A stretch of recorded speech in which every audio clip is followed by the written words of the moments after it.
A very good morning, my dear students. We have completed our second term syllabus. Now it's revision time. So today we are going to do the revision of lesson number 18, Ecosystems. Beginning with question number 1A, fill in the blanks. First one, air, water, minerals, and soil are dash factors of an ecosystem. So the answer is physical factors. We can see water, minerals, soil, and air through our eyes. So hence they are known as physical factors. The factors which we can see through our eyes are known as physical factors.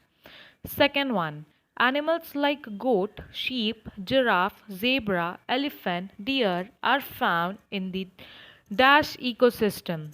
So students, the correct answer is grassland ecosystem. Here, we can notice that animals like goat, sheep, giraffe, etc. feeds on grass. So hence, they are found in grassland ecosystem.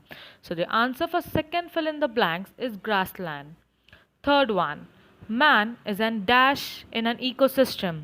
So students, what will be the answer? The answer is consumer because man cannot prepare its own food. So it cannot be said as producer. It depends on others for their food. So hence the correct answer is consumer. Man is an consumer in an ecosystem. Fourth one, river, ponds, ocean are dash ecosystems. So here all you can see here all are water bodies. So when water comes, we give the term as aquatic. So the correct answer is aquatic ecosystems. So river, ponds, ocean are aquatic ecosystems. Moving to question number 1B, match the following. The first column is given as producers and the column 2 is ecosystem.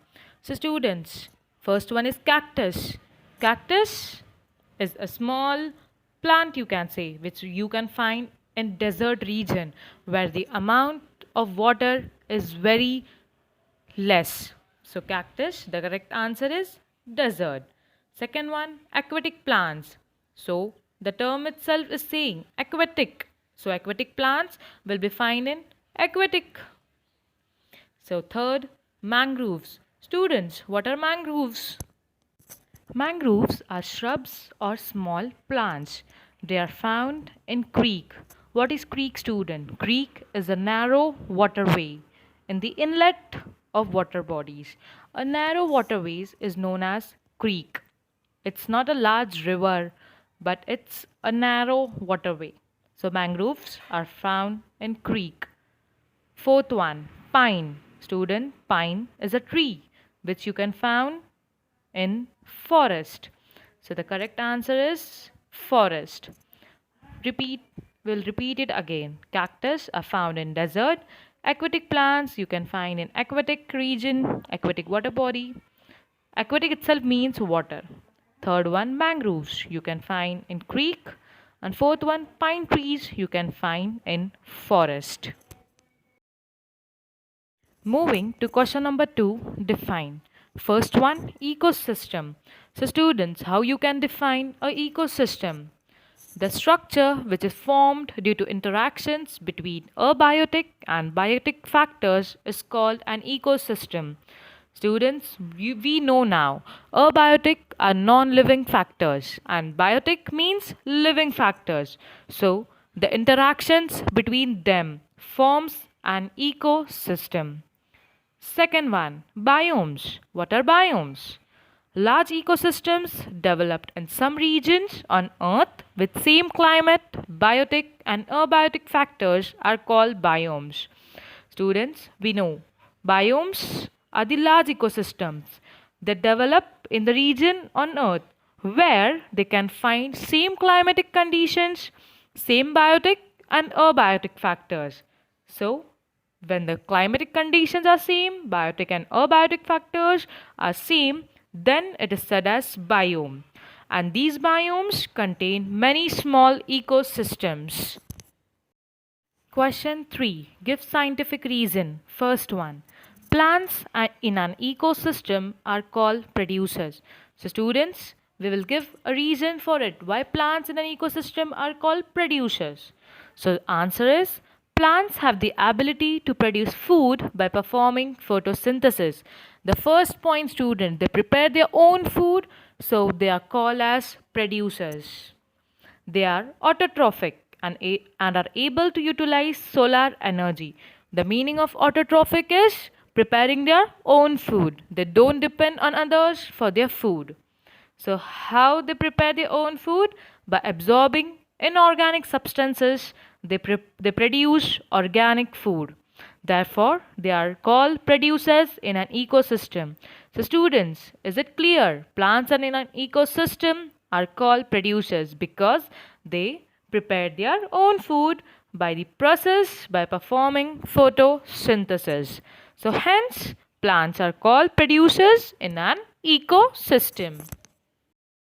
Moving to the second scientific reason.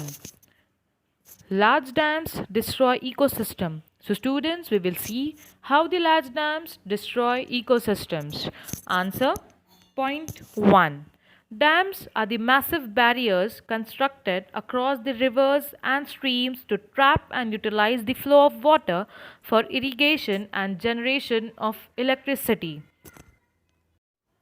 So, students, what do you understand by massive barriers? Massive means very large, exceptionally large, and barriers are the obstacles which prevent something. So, dams are the massive barriers constructed across the rivers and streams to trap and utilize the flow of water for irrigation and generation of electricity. So, students, why dams are constructed? To utilize the flow of water for irrigation and to generate electricity. Electricity is generated with the help of dams.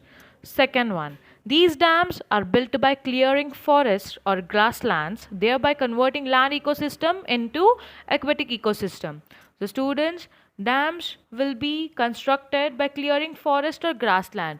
Big lands are converted into water bodies. So it's destroying the land ecosystem and we are making an ecosystem. The conversion of land ecosystem is done into aquatic ecosystem. So because dams are water body, so we have to convert the grassland ecosystem into aquatic ecosystem. Third one, the ecosystems get destroyed when submerged under the water due to overflow of the reservoirs. What happens, students? The ecosystem get destroyed when one ecosystem is converted into another ecosystem. What will happen? The which ecosystem was surviving there will get entirely destroyed. So, fourth point, also dams reduce the water current in the lower areas, thus destroying the local ecosystem. So students, this is how the large dams destroy ecosystem because the land ecosystem is converted into aquatic ecosystems. Moving to question number 4, answer the following. First one, how is urbanization responsible for destruction of ecosystem? First of all, students, what do you mean by urbanization? Urbanization means developing modern cities, large cities. So, how it destroys, how it destructs the ecosystem? So, answer point 1. Urbanization refers to the movement of people from rural to urban areas, from village areas to city areas. Second one, due to urbanization, there is a rapid increase in use of agricultural lands, marshlands, wetlands, forests, and grasslands for construction of building, roads, dams, etc. So, students, when people are moving from rural to urban areas, what will happen? We have to build large buildings, roads, and dams for the availability of humans. So we will destroy the agricultural lands and construct buildings over there. So this is the way how ecosystem will get harmed. Third one, for developing transport infrastructure, Roads and railways are built by destructing forest and wetland ecosystem. Now, students, if humans are there, they have to travel. So, they need transport system availability. So, what they do? They destruct forest and wetland. What they do? They destroy the forest, they cut the trees and destroy the entire forest, and they developed railways, roadways over there for their benefit. This is how human interference destroys the ecosystem. So, students, this was all the reasons how urbanization is responsible for destruction of ecosystems. Question number 4. Answer the following. Second one. Differentiate between evergreen forest and grassland. So, students, what is the difference between evergreen forest and grassland? Let's see. The first difference. Evergreen forests are found in the areas where it rains throughout the year. So, students, the water availability is throughout the year, so you can find evergreen trees over there. Hence, evergreen forests are found in the areas where it rains throughout the year. And on the other side, grasslands are found in the areas where the rainfall is not enough to support the growth of big trees. So, students, here there is no rain throughout the year. So, there is no availability of water for plants to grow into big trees. So, grasslands are found in the areas where the rainfall is not enough to support the growth of big trees. Second difference. The forests are dense and trees compete amongst themselves to get sunlight, thus growing tall. Students, your forests are dense. What do you mean by dense? They are very exceptionally large, and trees compete amongst themselves to get sunlight, thus growing tall.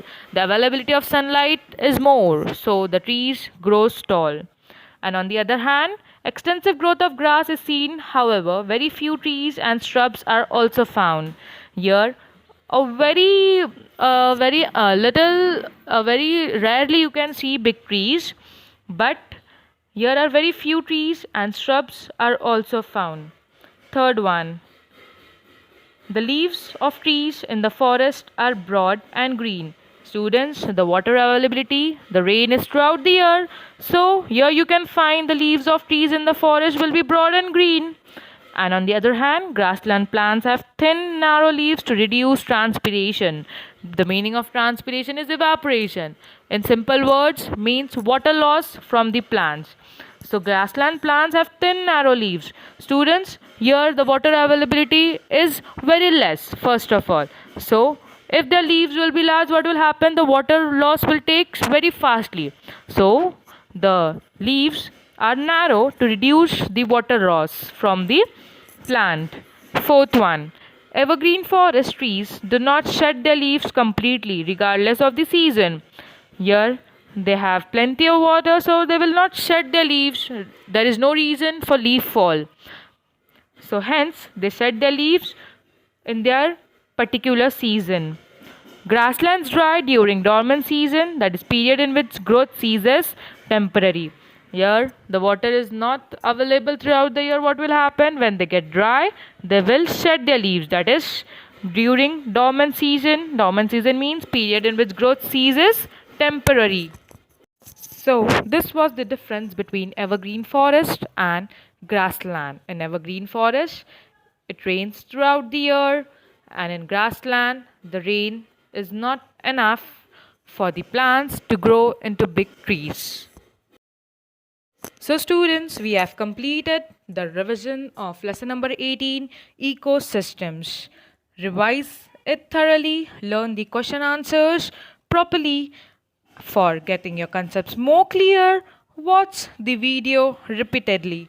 Thank you, my dear students. Have a good day.